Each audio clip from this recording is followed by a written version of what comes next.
میں اگلے ٹاپک کی طرف بڑھتا ہوں. اصل میں جو ہے تفصیلات کافی ہوتی ہیں، لیکن آپ بھی بڑے مصروف لوگ ہوتے ہیں، میں تو ویلا آدمی ہوں. تو آپ نے بھی کوئی 10 منٹ میرا یہ ٹاک شاک یہ ویلاگ سننے کے بعد آپ نے کوئی ٹک ٹاک بھی سننی ہوتی ہے، اور آپ کو کوئی ایک کام تو نہیں نا، کافی بھی کام ہوتے ہیں سوشل میڈیا پر.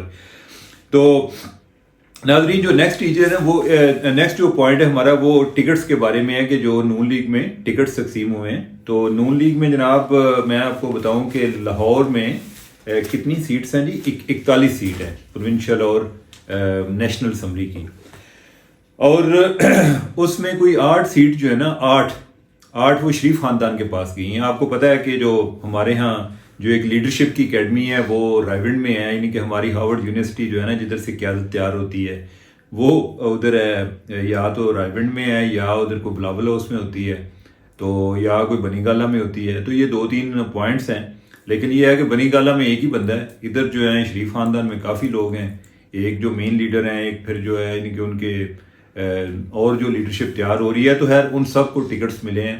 میاں نواز شریف نے میرے خیال ایک ٹکٹ لیا ہے پی ایم ایل جو این اے کی سیٹ کا، قومی اسمبلی کا. باقی جو ہیں شہباز شریف جو ہیں ان کے پاس بھی 2 سے بھی زیادہ ہیں. اسی طرح جو حمزہ شہباز ہیں ان کے پاس بھی، یعنی کہ پروونشل اور نیشنل، اور جو مریم ہیں ان کے پاس بھی. اور ہم مشکور ہیں ان کے کہ انہوں نے ابھی سلیمان شہباز کو نہیں دیا. اور بھی کوئی بچے جو ہیں بالغ تو ان کے ہو گئے تھے، لیکن یہ ہے کہ انہوں نے اتنے بھی 3-4 لوگوں پہ گزارا کر لیا ہے. اور جو باقی ٹکٹس ہیں 8 انہوں نے خود لی ہیں. 7 جو ہے نا وہ جو ان کے ایک طرح کے فائنانسر یا جو ان کو اے ٹی ایم سمجھا جاتا ہے، جو کھوکھر فیملی ہے لاہور کی، 7 جو ٹکٹس ہیں ان کو گئے ہیں. پروونشل اور نیشنل کو میرے خیال 2 نیشنل گئے ہیں، اور کچھ جو باقی ہیں کچھ صوبائی اسمبلی کی سیٹ جو ان کو گئی ہیں. اچھا ناظرین، ایک تو ہم یہ بات کرتے ہیں کہ یہ جو موروثی سیاست کی، اور یہ کہ جس کو جتنی سپیس ملتی ہے وہ لیڈر جو ہے وہ سارے پہلے وہ کہتے ہیں نا اول خویش بعد درویش والا معاملہ، تو وہ ادھر چل رہا ہے. لیکن یہ ہے کہ یہ رویہ ہمیں ایک کلچرل بھی نظر آتا ہے کہ جس جگہ پر بھی جس کو جتنی پوزیشن ملتی ہے، ڈائناسٹی کی بات کرنے والے بھی جو ہیں خود کسی نہ کسی جگہ پہ ان کی ایک موروثی سیاست چل رہی ہوتی ہے، ان کے حلقوں میں چل رہی ہوتی ہیں. چونکہ وہ ایک قومی لیول پر لیڈر نہیں بن سکتے، تو ان کو اس لیول پر جو اگر کوئی خود نیشنل اسمبلی کا کینڈیڈیٹ ہے تو اس کی کوشش یہ ہے کہ اس کا باپ یا بیٹا یا بھائی اس کو پروونشل اسمبلی کا مل جائے، یا اگر پورے ضلع پر قابض ہو سکتے ہیں تو پورے ضلع پر ہونے کی کوشش کرتے ہیں. اچھا یہ چیز جو ہے نا وہ اس دفعہ پی ایم ایل این میں نظر آئی ہے کہ تقریباً کوئی ہمارا جو ہے ایک جنگ کا الیکشن سیل، انہوں نے کوئی 36 ایسے کیس ڈیٹیکٹ کیے کہ جس میں ایک خاندان کو 1 سے زیادہ ٹکٹس ملے ہیں. مثلاً یہ ہے کہ اویس لغاری صاحب، فاروق لغاری کے بیٹے، یعنی کہ وہ خود جو ہے موروثی سیاست میں ہی آ رہے ہیں. اویس لغاری اور ان کے بیٹے کو ٹکٹ ملا ہے، یعنی کہ ایک کو نیشنل اسمبلی کا، ایک پروونشل اسمبلی کا. اسی طرح خواجہ سعد رفیق ہیں اور ان کے بھائی، یہ تو ہے پہلے بھی جو ہے لیتے آئے ہیں. پہلے جو ہے ان کی وائف جو ہیں ان کو بھی مل جاتا تھا. میرا خیال شاید ابھی مجھے آئیڈیا نہیں ہے کہ اس دفعہ کوئی ان کی فیملی میں سے ایک کوئی مخصوص نشستوں پر بھی ان کو کوئی ٹکٹ مل جاتا ہے، تو اس دفعہ کو مجھے نہیں آئیڈیا. اسی طرح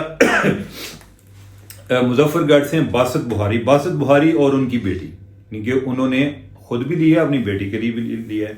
بہاول پور سے اقبال چنڑ اور ان کے بیٹے کو ملا ہے. خالد جوید وڑیچ ادھر سے ڈوبا سے، ان کو اور ان کے بیٹے کو ملا ہے. جنگ سے ہیں یعقوب شیخ اور ان کی وائف، یہ دونوں کو ملا ہے. وہاڑی سے اچھا تہمینہ دولتانہ پہ کتنا شور آ رہا تھا جی، تہمینہ دولتانہ کی بڑی قربانی ہے اور ان کو ٹکٹ جو ہے اس پہ پوچھا جا رہا ہے کہ آپ کی خدمات کیا ہیں.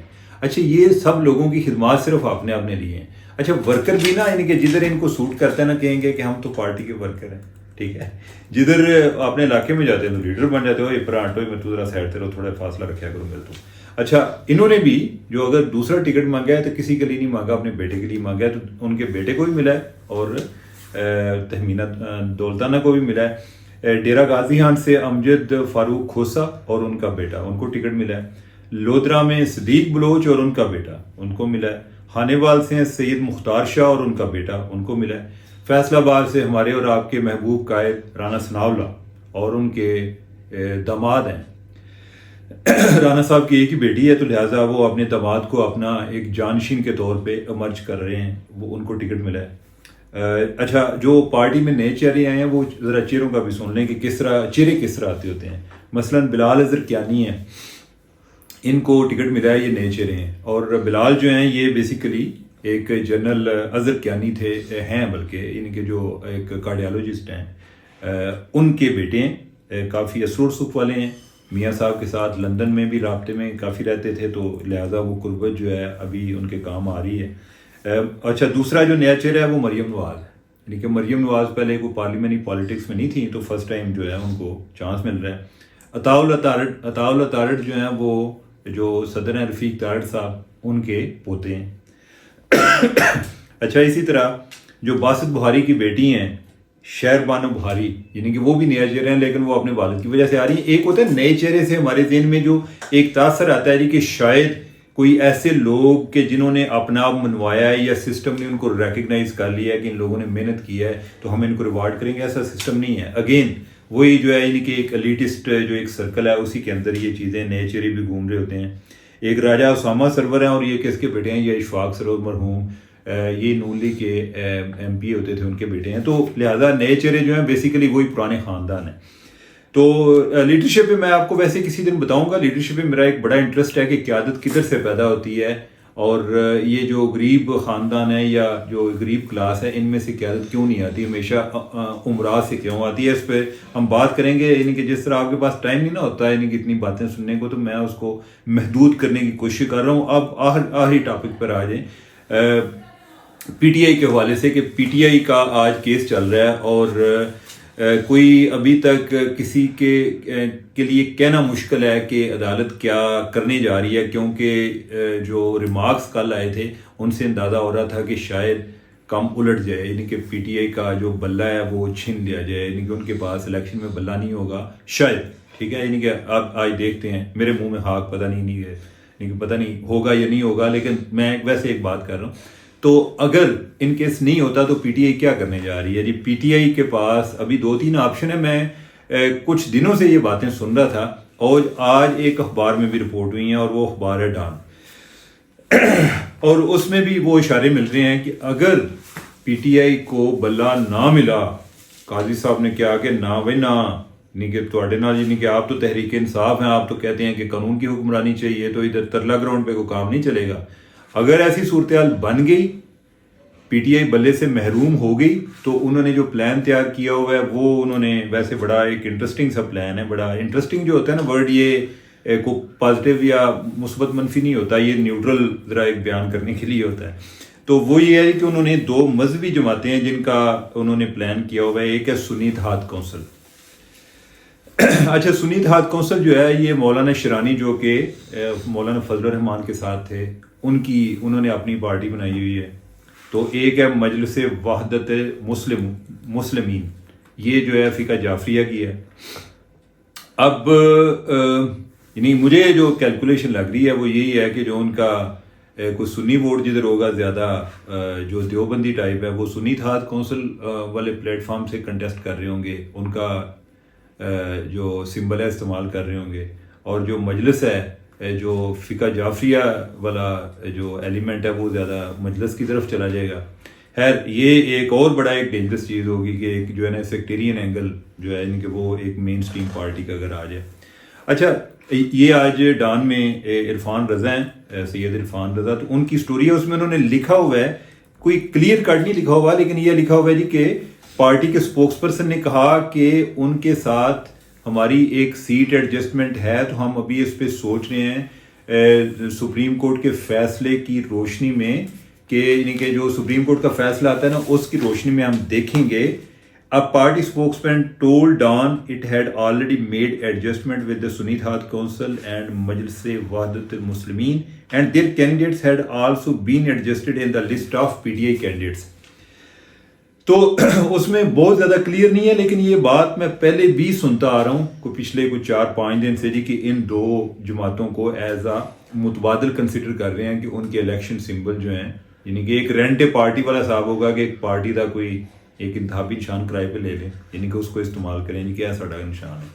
اچھا اس کے علاوہ ایک اور خبر چھپی ہے اور وہ بھی ڈان میں ہے. یہ چکوال سے ایک کارسپونڈنٹ ہیں ڈان کے بہت اچھے, نبیل ڈکو. تو نبیل کے مطابق جو ہے وہ کہتا ہے جی کہ ایک پی ٹی آئی نظریاتی بھی ہے جو کہ ایک سپلنٹر گروپ ہے پارٹی کا پی ٹی آئی کا، تو ان کو بھی ان کو بھی غور کیا جا رہا ہے ان کے ساتھ ایڈجسٹمنٹ، کیونکہ اس کی وجہ یہ ہے کہ ان کا جو نشان ہے انتخابی نشان ہے بیٹس مین. اور مزے کی بات ہے کہ 2013 میں جب ان کو وہ بیٹس مین ملا تھا تو اس ٹائم پی ٹی آئی نے مخالفت کی تھی کہ بھئی بیٹ اور بیٹس مین یہ کوئی لوگ ہمارے کنفیوز نہ ہو جائے. تو لیکن اب چونکہ یہ بات اس سینس میں پلازیبل لگتی ہے کہ بیٹ کے قریب قریب بیٹس مین جو ہے وہ یہ زیادہ قریب ہے، تو عین ممکن ہے کہ یہ بھی ہو سکتا ہے کہ یہ تینوں پارٹیز جو ہیں وہ استعمال ہو رہی ہوں، کہ جو پی ٹی آئی کہہ دے جی کہ ہمارے جو کینڈیڈیٹس ہیں وہ فلاں جگہ پہ سنی اتحاد کونسل والے ہیں، فلاں جگہ پہ مجلس وحدت المسلمین والے ہیں، اور فلاں جگہ پہ جو ہے نا پی ٹی آئی نظریاتی کی طرف سے جو بیٹس مین کا کینڈیڈیٹ ہے وہ ہمارا ہوگا. تو لیٹ سی انٹرسٹنگ ٹائمز، ہم دیکھتے ہیں کہ آج کیا بنتا ہے. تو تب تک کے لیے ہمیں اجازت دیں، خدا حافظ.